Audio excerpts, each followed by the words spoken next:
Lahat ng kananayan, mama, po ang katawagan natin sa ating mga nanay. Hindi po matutupasan yung mga sakripisyo po nila na ginagawa sa atin. Masaya po tingnan sa video na sama-sama tayong naglilingkod sa ating Panginoon. Di po ba? Ang saya. Kaya masaya din po ako ngayon kasi kumpleto po yung pamilya ko, nandito kami lahat. May bonus pa. Di po ba? Napakasaya na ang isang pamilya ay nagsama-sama, magpupuri at maglilingkod po sa ating Panginoon. Kaya sa umagang ito, in behalf po sa pastor ng ECCS, ako po muna ang inyong tagahatid ng mensahe. Sa umagang ito, nawa, mensahe ito ay magbibigay sa atin ng inspirasyon, magbibigay sa atin ng kagalakan sa bawat isa po sa atin. So bago po tayo magkapatuloy, tayo muna yumugot manalangin. O Diyos na banal at dakila, Panginoon, salamat po sa umagang kay ganda na pinagkaloob mo po sa amin. Ikaw po ang Diyos na aming kinikilala sa aming buhay. Salamat, Panginoon, sa kapahinahan sa buong isang linggo, Panginoon, na ikaw po, O Diyos, ang nagsusustain sa aming kalakasan, Panginoon. Pagod ng po, God, ang aming katawang lupa, pero kami po, Panginoon, ay masaya at nagagalak na papupurihan ka at sambahin sa Espiritu katotohanan, Panginoon, sa umagang ito. Muli, O Diyos, sa aming paginginig ng iyong salita, nawa, O Diyos, ikaw po ang bigay sa amin ng kaunawaan, knowledge and wisdom, Panginoon, upang amin pong maunawaan, Panginoon, ang hiwaga po ng iyong salita. Muli, O Diyos, ang lahat ng kapuri ay sa iyo lamang sa pangalan ni Jesus. Amen and Amen. Ayan. So bago tayo magpapatuloy sa aking title, sa aking pinabagatan, sa binasa natin kanina, ay faithful work, faithful reward. Tayo po ba ay naniniwala dyan, kapatid? Amen? Ayan. So, mag-recap lang po tayo. So, unang-unang Sunday, sino pong nakaalala kung ano po ang unang title? Title ng ating tinalakay, ng ating pinag-aralan noong unang Sunday. Sino po ang nakakaalala? Si Pearl. Dahil ang Pearl, may ibibigay ako sa iyo. May reward ka sa akin. Galing kay Lord. Ano muna yun? God is continuing more. In Philippians chapter 1 verse 6. Ayun, Pearl, tuloy mo na. May pang-Jollibee siya. Ayan. Talagang napaka-importante po talaga ang salita ng ating Panginoon. Kaya in-encourage ko pong lahat, dapat mag-take notes po tayo. Hindi lang po yung pastor, hindi lang yung mga leader, kundi in-encourage ko. Pati lahat po, lahat ng ECCS member po dito. Noong nakarang linggo, sino pong nakakaalam? Pastor. Maliban kay Pearl. Pastor, alam mo di ba? Alam mo di ba? Maliban sa pastor, sino pong nakakaalam? Ako po. Maliban kay pastor. Providence of the Lord. Wala. Mas naalala pa yung first Sunday. Ito na. Providence of the Lord. Kaso yung scripture. Asawa ka po ng pastor. Wala. Sayang naman. May reward si Lord. Hindi, walay na kami. Parang last Sunday lang yun, limutan nila. Last Sunday, hindi alam. Walang alam mong last Sunday. Sige, magpatuloy na tayo sa ating pag-uusapan ngayong umaga. Wala akong pang-Jollibee. Sa ating sinabi kanina, binasa, faithful work, faithful reward. Nasanay ako na dito ako ng galingan. Meron pala doon. Okay. Babasahin lang natin sa wikang Paninyaga. Sabi dyan, Yung pangalawa, pas. Yan. sabi dyan, let us not grow weary of doing good, for in due season we will reap if we do not give up. So sabi dyan, let us not grow weary of doing good. So sa Tagalog, huwag tayong magsawa gumawa ng mabuti. Hindi dyan sinasabi na huwag tayong magsawa gumawa ng masama. For in the due season we will reap the harvest. Okay? Hindi laging madali, ang paggawa ng mabuti. Di po ba? Minsan napapagod po tayo, minsan nalidiscourage po tayo, at parang wala pong nangyayari, sa ating ginagawa, sa ating mga sakripisyo. Bakit? Bakit po sinabi yan? Pero pinaalala sa atin, no, sa Galatians chapter 6 verse 9 ay malinaw ang sinabi po doon ng ating Panginoon. Huwag tayong mapagod sa paggawa ng mabuti dahil may ani sa tamang panahon. Di po ba? Pakisabi ko sa tabi, may ani. Diba? May ani. May ani. So, bago tayo magtuloy-tuloy, ano po ba ang biblical background dyan? Ayan na. Sagano na yung ani. Doon sa Galatia na sinulat ni Apostol Paul noong panahon ng 48 hanggang 55 AD. Ito ay para sa mga mananampalataya, no? Sa mga taga-Galatia. Maaari ding i-apply natin sa ating panahon ngayon. Di po ba? So, para sa mga believers ng Galatia, lalo na sa mga nalilito, dahil sa maling turo na kailangan nilang sundin, yung batas versus grace. Yun po yung nagbabattle dun sa Galatia. Law versus grace, kapatid. So ano bang context nito, kapatid? No? Pinapaalala, no, ni Apostol Paul na ang buhay Kristiyano ay parang pagtatanim. No, parang pagtatanim. Kung ano ang itinanim po natin, yun ang ating pong aanihin. No? At huwag tumigil sa paggawa ng mabuti. So ano po ba ang meron sa Galatia? Bakit ito sinulat ni Apostol Pablo? Ang Galatia ay isang rehiyon, hindi lang isang simbahan na binubuo ng ilang iglesia na itinaytayo po ni Apostol Paul. Pero pagkatapos niyang umalis, may pumasok po doon na mali pong katuruan. May iba doon ang nagpapahayag na kailangan ng batas para maligtas, hindi po yung grace ng ating Panginoon. Di po ba? Sabi, sino ba yung nangangaral dito? Wala namang pinapatunayan yun eh. Si Paul lang naman ay simpleng binago ng ating Panginoon. Dating masama, pero na-encounter niya ang ating Panginoon, nagbago po sa Apostol Paul. May mga false teachers na nagtuturo na kailangan sundin ang kautusan para maligtas. Nalilito ang mga Kristiyano doon sa Galatia. Grace versus law. Nagkaroon ng spiritual confusion.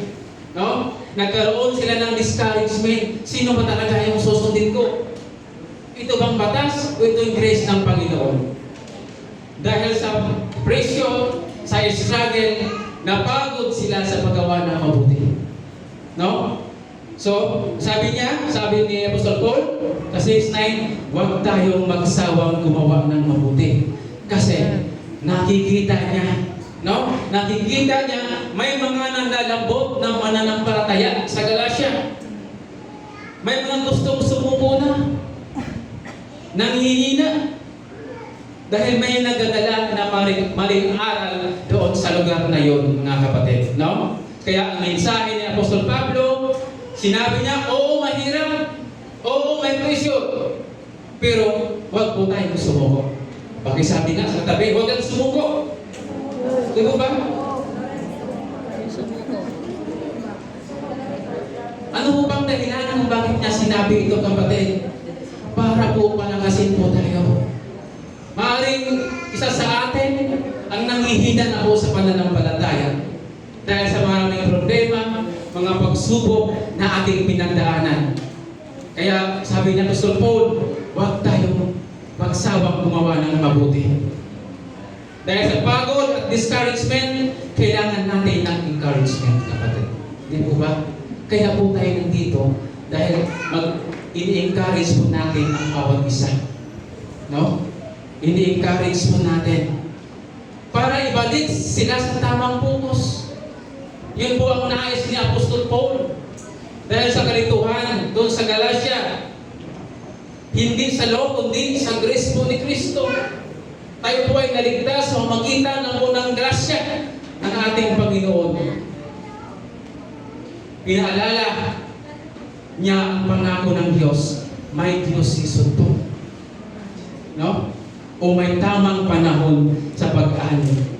May reward, may blessing, kapatid. Alam niyo po ba, no?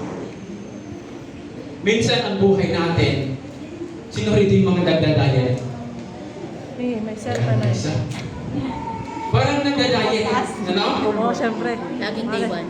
Pag sinabi, minsan sabi natin, day one, motivated po tayo, di ba? Lord, magsimula na ako maging healthy. No? Hindi na talaga akong kakain ng mga hindi nagbibigay ng maganda sa aking katawan. Pagdating ng second day, parang cheat day lang. No? Nagluluto kasi ng masarap eh. No? Lord, last na to. No, last na to. Bukas Diba? na ulit. Pagdating ng third day, sabi dyan, next week na lang, Lord. Di ba ba? Ganun po tayo minsan sa buhay po natin ito. No? Kaya sa loob ng pamilya, mga anak natin, meron tayong pinapagawa sa kanila. Ma, bukas na. Di ba ba? Mamaya na. Bukas na talaga ako maghuhugas ng pinggan. Bukas na talaga ako maglalaba. No? Alam ko may mga nakakarinig sa ganun. No? Ganun din minsan sa paggawa ng mabuti. Sa umpisa, kanado po tayo. Talagang motivated. Di ba ba? Maglingkod ako. Magpakabayad ako. Maging consistent ako sa gawain ng ating Panginoon. Pero pag tumagal, parang napapagod na. No? Parang nananamlay na. Parang gusto mo na sabihin, Lord, ako na lang ba? No? Worth ba itong ginagawa ko? At doon pumasok ang mensahe sa Galatians chapter 6, verse 9. Huwag tayo mapagod sa paggawa ng mabuti. Kasi aminin man natin, hindi madali ang maging mabuti sa mundo na parang sanay na tayo sa kabaligtaran. Hindi ba? Hindi lang madali. Pero may pangako ang Diyos. May ani sa hindi po sumuko, mga kapatid. So ano po ba ang application sa atin panahon ngayon, kapatid? Kahit nakakapagod, magpakatinong po tayo. No? At gumawa ng mabuti. Tuloy lang kahit walang agad na resulta, may tamang panahon ang Diyos. Huwag sumuko kasi ang blessing ay para sa mga nagpapatuloy lamang. Amen. Di po ba? So, sabi nga sa Matthew, chapter 24, verse 13, wala po dyan, datapwat ang magdidiis hanggang wakas ay siyang maliligtas. No? But the one who endures the end will be saved.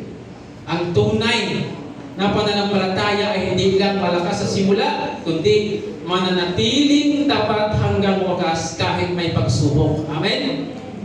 Sa hirap, pag-uusig. So ang pagtitingin sa Panginoon ay may kalakip na pangakong kaligtasan. No?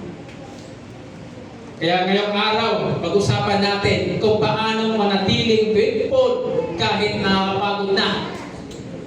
No? Kaya ang mensahe ngayon, faithful reward, faithful work with full reward. So ito po ang ating pinaka main message niyan, huwag mapagod sa paggawa ng mabuti, may ani sa tamang panahon, huwag sumuko. Una, the call to faithful work. Sabi diyan, let us not grow weary of doing good, kapatid. No? Ang doing good ay hindi lang tungkol sa malaking bagay, kundi pati sa maliit na gawa ng kabutihan araw-araw. No? Mag-serve tayo, maglingkod, kahit walang nakakita. Di po ba? Sa simpleng pagwawalis ng simbahan, pagpupunas. Sa mundo, maliit na bagay, for kay Lord, walang maliit. Lahat po yan malaki sa ating Panginoon. Pagtulong sa kapwa, kahit wala akong kapalit. At ako'y naniniwala na hindi po ito para sa ECCS. No? Dahil ang ECCS family, kahit wala nakakita dyan, no? Handang tumulong, handang manglingkod sa ating Panginoon. Stay righteous kahit mahirap. Di po ba? Pero, bakit tayo napapagod? Di po ba? Dahil wala pong appreciation. Hindi man lang ako na-appreciate, no? Sa ginawa ko. Minsan may ganong factor sa buhay mo natin. Ginawa ko na ang lahat, hindi pa rin naging sapat. Ano ba? Pinakita ko na lahat ng kabutihan, para sa kanya, bakit mali pa rin? No?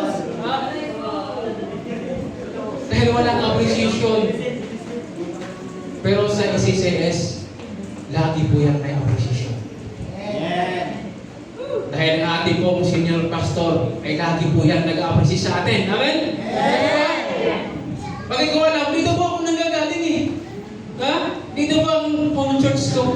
Kaya ako'y naniniwala na hindi naramdaman niya ng ICCS family. Amen. Dahil laging may appreciation. Isa pa, bakit tayo napapagod? Walang resulta. No?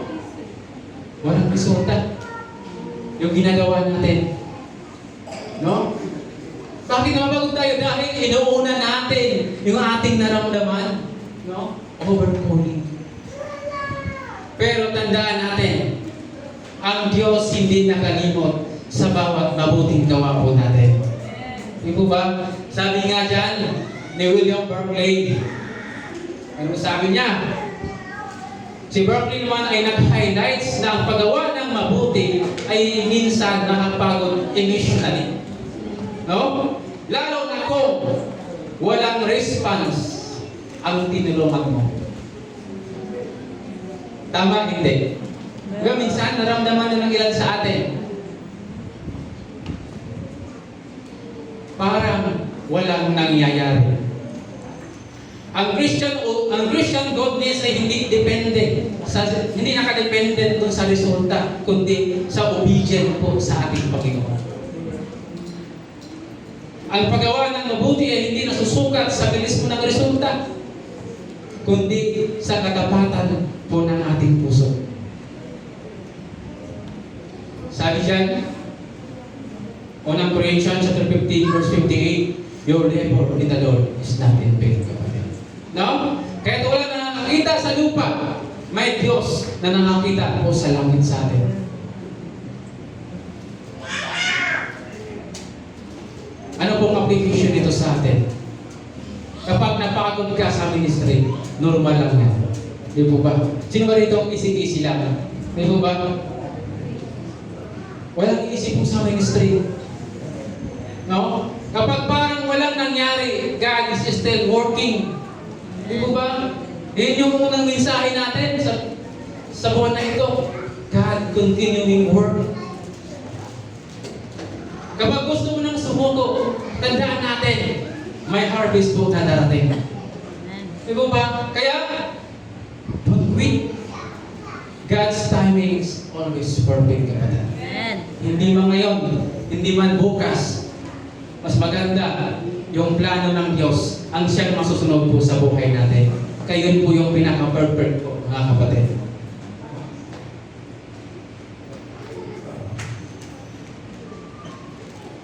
Pangalawa, the challenge of awareness.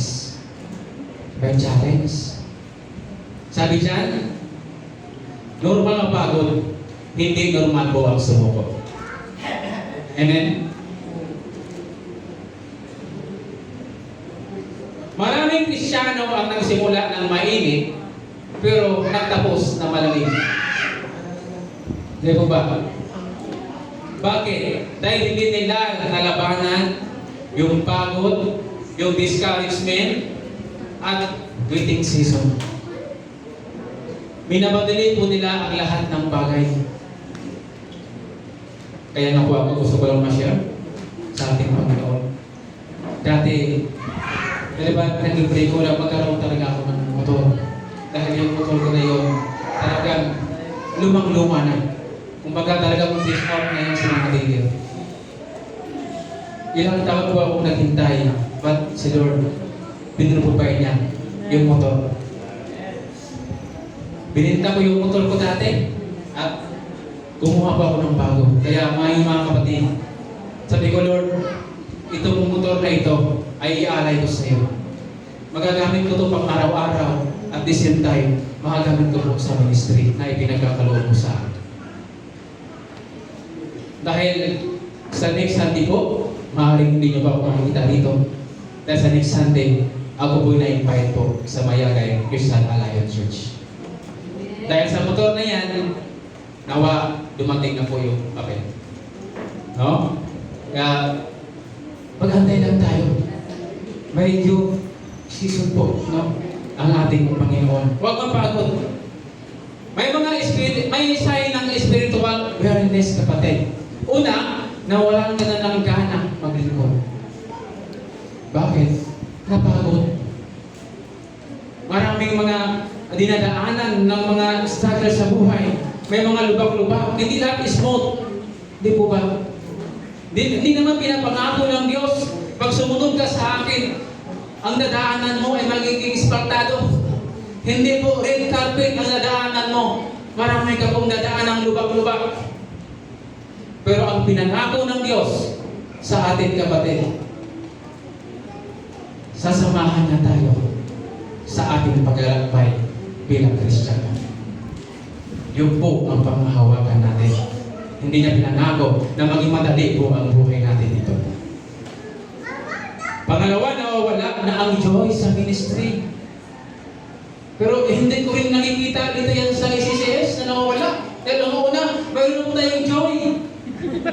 No? Nag-i-enjoy ang ICCS sa funding, sa mga fellowship, sa small group, natin springer, o ano mang gawain ang mayroon ng simbahan ito. Hindi ko nakita yan dito sa ICCS. Maaring sa iba. Kasi masarap pag-usapan yung wala dito. Di ba? Ayun mga kapatid. No? Gusto mo nang tumigil. Hindi ko rin naririnig yan dito. Dahil ang ICCS, nagpapatuloy. Nagpapatuloy kahit mahirap na.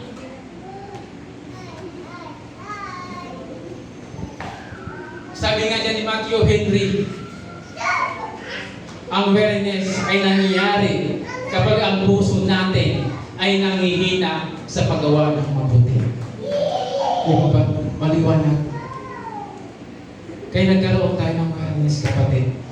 Kapag ang puso natin ay nangihina sa paggawa po ng mabuti. So ano po bang dahilan kung bakit tayo napapagod? Dili po ang reward. Hirap sa paggawa ng tama, no? Kawalan ng appreciation, tulad ng sinabi ko kanina. Pero, paalala niya, hindi nawawala sa Diyos ang anumang kabutihan na ginagawa po natin. Sabi nga ng verse, do not grow weary. Sabihin, may choice po tayo. Ano? Hindi mo kontrolado ang sitwasyon, pero kontrolado mo kung susuko ka o magpapatuloy po tayo sa gawain. No? Ang lakas natin ay nanggagaling sa Diyos, hindi po sa ating mga sarili. No? Kaya, kapag napapagod tayo sa ministry, normal yan. Pag walang bunga ang ginagawa mo, God says everything. Alam ng Diyos yan. Gusto mo nang tumigil, that's the real battle sa ating buhay. No? Battle po yan natin. Kaya sabi dyan, weariness is a test. Will you quit or you will continue? Hindi po ba? Pero ang sabi ng Isaiah, those who wait upon the Lord shall renew their strength. Isaiah 40 verse 31. Pangatlo, the promise of harvest. Yung po yung promise ng ating Panginoon. May pangako, may ani, no? For in due season, we will reap. No? May ani, sigurado.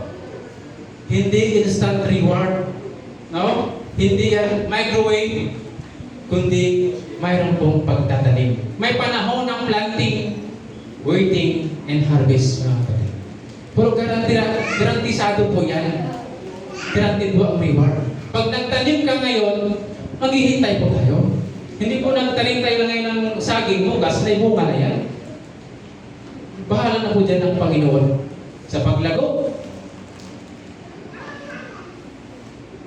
Paggawa ng mabuti, waiting season, paghihintay o pagtitiis, harvest o pag-aani, pagpapala. Kung walang tiyaga, walang ani, guaranteed po ang reward natin. No? Sabi nga dyan sa Ecclesiastes, wala pala dyan, sabi ang katotohanan, kapag may pagkatanim, may aanihin, kung may pagtitiis, may gantimpala. At sabi dyan sa Ecclesiastes, chapter 3, verse 1, there is a season for everything. Amen. Di po ba? Mayroon pong season. Antayin lang po natin kung kailan po yung season na yun. Antayin po natin kung kailan ipagkaloob sa atin ng Panginoon. Yung matagal na natin ang desire ng ating mga puso. Huwag nating pilitin sa ating sariling kakayanan.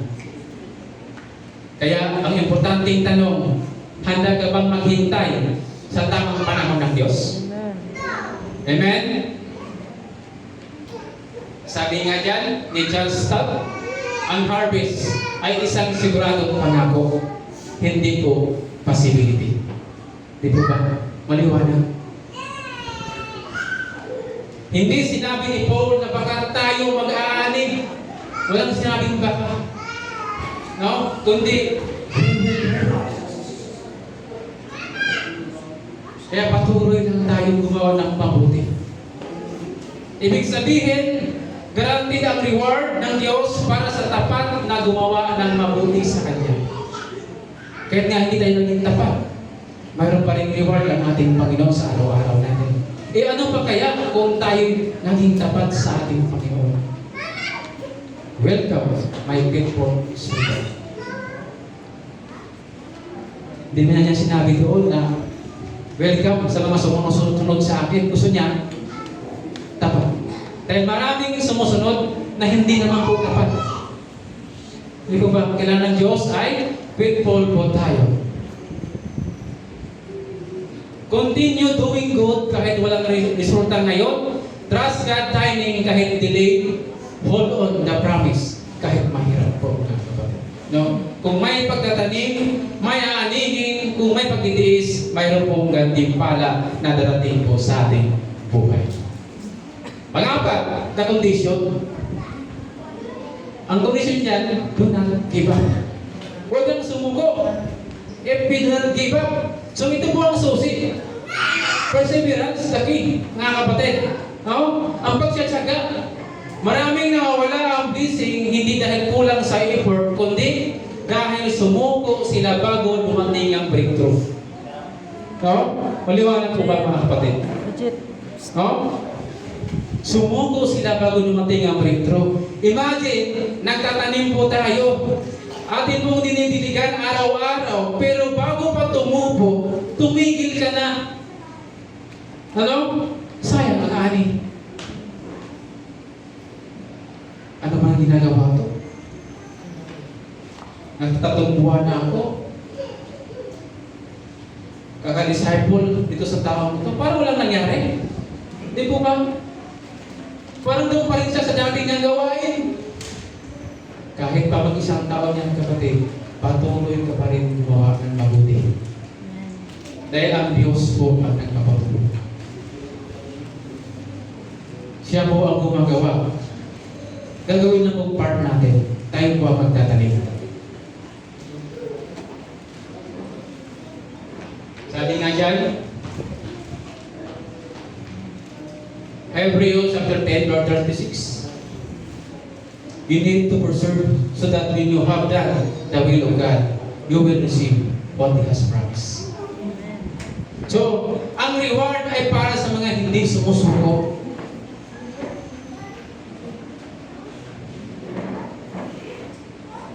Para po sa ating konklusyon, mga kapatid,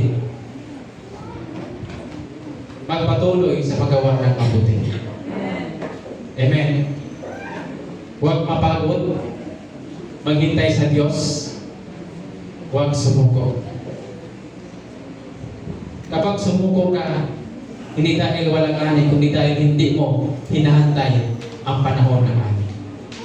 Okay?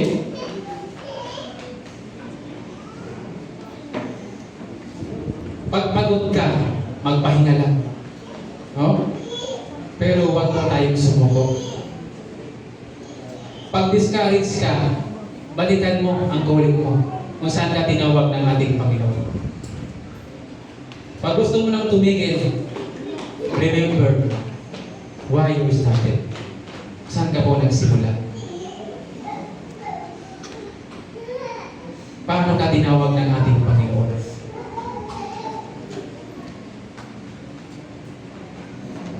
Kaya, sa application, napapagod ka ba? Gusto na bang tumigil? Piliin mo magpatuloy. Di ba ba? Ang mensahe ng Diyos sa atin ay malinaw. Magpatuloy ka sa paggawa ng mabuti. Huwag kang mapagod. Maghintay sa tamang panahon. Huwag kang sumuko. Faithful work. Faithful reward. Hindi man agad-agad, mga kapatid, pero sigurado ang Diyos ay tapat mag-reward sa mga tao tapat mo sa Kanya. Amen. Kaya, maaari pong tanongin natin ng ating mga sarili, may ginawa ba akong mabuti na gusto ko nang tigilan? Nakapagod na ba ako sa aking paglilingkod? Handa ba akong maghintay sa Diyos iso ng Diyos? Tulad sinabi ko kanina, ngayon, piliin mo magpatuloy sa ating Panginoon. Kapag napagod ka na, tandaan mo, hindi sayang ang ginagawa ng Diyos sa buhay mo. May naghahandang ani, may darating na breakthrough sa buhay natin, huwag kang sumuko, malapit na po ang harvest mo. Pagkasabi ka sa tabi, malapit nga na ang harvest mo. Yun lamang po, ang isang magandang umaga po sa atin.